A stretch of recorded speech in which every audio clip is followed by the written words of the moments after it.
Actor சமந்தாக்கும் நாகார்ஜுனாவோட மகன் நாக சைத்தன்யாக்கும் 2017 திருமணமாகி அதுக்கப்புறம் சில தனிப்பட்ட காரணத்தினால ரெண்டு பேருமே 2021 விவாகரத்து பண்ணிக்கிட்ட விஷயம் நம்ம எல்லாருக்குமே தெரியும். இவங்க டிவோர்ஸ்க்கு பல காரணங்கள் சொல்லப்பட்டாலும் சமந்தாவோ நாக சைத்தன்யாவோ இப்ப வரைக்கும் உண்மையான காரணம் என்ன அப்படிங்கறத எங்கேயுமே சொல்லல. சமந்தாவும் பொய்யான காரணங்களை சொல்லி அவதூறு பரப்புறவங்க மேல சட்ட ரீதியா நடவடிக்கை எடுப்பேன்னு எச்சரிச்சிருந்தாங்க. இது ஒரு பக்கம் இருக்க, நாக சைத்தன்யாக்கும் ஆக்டர் ஷோபிதா துலிபாலாக்கும் கடந்த ஆகஸ்ட் 8ஆம் தேதி ஹைதராபாத்ல உள்ள நாகார்ஜுனா இல்லத்துல நிச்சயதார்த்தம் நடந்துச்சு. மகன் இரண்டாவது கல்யாணத்துக்கு தயாரானது நாக சைத்தன்யாவோட அப்பா நாகார்ஜுனா அவரோட எக்ஸ் பிளாட்ஃபார்ம் மூலமா இவங்க என்கேஜ்மெண்ட் போட்டோஸை வெளியிட்டு உறுதிப்படுத்தி இருந்தாரு. சில வருஷங்களாவே நாக சைத்தன்யாவும் ஷோபிதா துலிபாலாவும் காதலிக்கிறதா சோசியல் மீடியால தகவல் வந்துட்டே தான் இருந்துச்சு. இவங்களும் வெளிநாடுகளுக்கு ஒன்னா போற போட்டோஸ் எல்லாம் வெளியிட்டு வந்தாங்க. இந்த நிலையில இவங்களுக்கு நடந்த என்கேஜ்மெண்ட் இவங்க காதலிச்சுட்டு வந்த தகவலை எல்லாம் உண்மையாக்கி இருக்கு. நாக சைத்தன்யாக்கும் ஷோபிதாக்கும் என்கேஜ்மெண்ட் ஆன போட்டோஸ் வந்ததுல இருந்தே பலருமே சமந்தா பத்தி தான் பேசிட்டு வராங்க. சமந்தா சோசியல் மீடியால போடுற போஸ்ட் எல்லாத்துலயுமே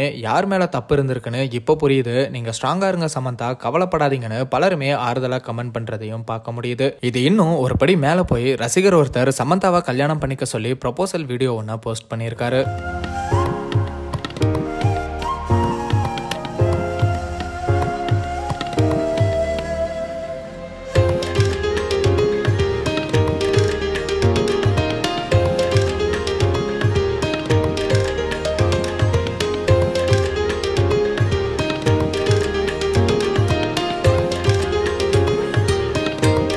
இவரோட பேரு முகேஷ் சிந்தா. இவர் ஒரு டிஜிட்டல் கிரியேட்டர். நாக சைத்தன்யாக்கும் ஷோபிதாக்கும் என்கேஜ்மெண்ட் ஆனதை ஒட்டி இவர் இப்படி வீடியோ வெளியிட்டு இருக்காரு. அந்த வீடியோல அவர் சமந்தா வீட்டுக்கு போய், நீங்க ஒன்னும் கவலைப்படாதீங்க, நான் எப்போதுமே உங்களுக்காக இருப்பேன், 2 வருஷம் டைம் கொடுங்க, பினான்சியலி நான் இண்டிபெண்டன்ட் ஆயிடுவேன், அதுக்கப்புறம் உங்ககிட்ட வந்துருவேன், அது வரைக்கும் இந்த ஹார்ட்டை வச்சுக்கோங்க, உங்களுக்கு ஓகேனா கல்யாணம் பண்ணிக்கலாம், ப்ளீஸ் சமந்தா அப்படின்னு ஃபன்னா ஒரு ரீல்ஸை கிரியேட் பண்ணியிருக்காரு. இவரோட இந்த வீடியோல சமந்தாவே இப்போ கமெண்ட் பண்ணியிருக்காங்க. கமெண்ட்ல என்ன சொல்லியிருக்காங்கன்னா, பேக்ரவுண்ட்ல இருக்கிற ஜிம் என்ன கிட்டத்தட்ட சம்மதிக்க வச்சிருச்சு அப்படின்னு கமெண்ட் பண்ணிருக்காங்க. சமந்தா பயங்கரமான ஜிம் ஃப்ரீக்னு நிறைய பேருக்கு தெரிஞ்சிருக்க வாய்ப்பு இருக்கு. அதிக நேரம் அவங்க ஜிம்ல தான் செலவிடுவாங்க.